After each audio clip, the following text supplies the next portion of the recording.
ആമകളുടെ കഥ പറയുകയാണെങ്കിൽ ഒരു 8 വർഷത്തെ പഴക്കമുണ്ട്.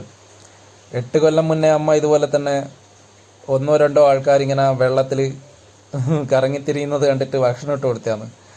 അന്ന് ഭക്ഷണം കഴിക്കാൻ വന്നവർ ആ 2-ൽ നിന്ന് ഇപ്പോൾ ഇതാ ആൾക്കാർ കൂടുകയല്ലാണ്ട് ഒട്ടും കുറഞ്ഞിട്ടില്ല.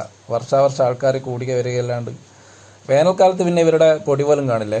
വേനൽക്കാലത്ത് എവിടെയാ എന്താ പോകുന്നതെന്നൊന്നും അറിയില്ല. വെള്ളം വറ്റിക്കഴിഞ്ഞാൽ പിന്നെ ഇവരെ കണ്ടു കിട്ടില്ല. അതുപോലെ തന്നെ പകൽ സമയങ്ങളിലും ഇവരെവിടെയാണ് എന്താണെന്നൊന്നും പറയാൻ പറ്റില്ല.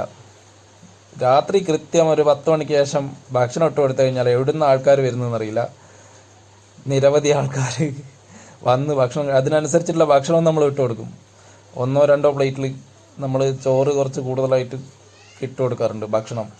ബാക്കിയുള്ള ഭക്ഷണവും പിന്നെ നമ്മളെന്താ പറയുക ഉണ്ടാക്കിയ മീനും കാര്യങ്ങളൊക്കെ ഇവർക്ക് വേണ്ടി മാറ്റി വെക്കും. രാത്രി ആ സമയത്ത് കൊണ്ടുപോയി ഇട്ട് കൊടുക്കും. ചെറിയ ആമകൾ മുതൽ വലിയ ആൾക്കാർ വരെ. അതുമാത്രമല്ല, പൂച്ച വരും. പിന്നെ ചെറിയ ചെറിയ മത്സ്യങ്ങളുണ്ട്. ഭക്ഷണം കഴിക്കുന്ന വെള്ളത്തിൽ വീണ ബാക്കി വേസ്റ്റും കാര്യങ്ങളൊക്കെ കഴിക്കാൻ മത്സ്യങ്ങളും ഉണ്ടാവും. പകൽ സമയത്താണെങ്കിൽ ഞാൻ പറഞ്ഞില്ലേ, കാക്കകൾ ഒരുപാട്, പിന്നെ നായ, അങ്ങനെയുള്ള ആൾക്കാരെല്ലാം ഒരുപാടുണ്ടാവും.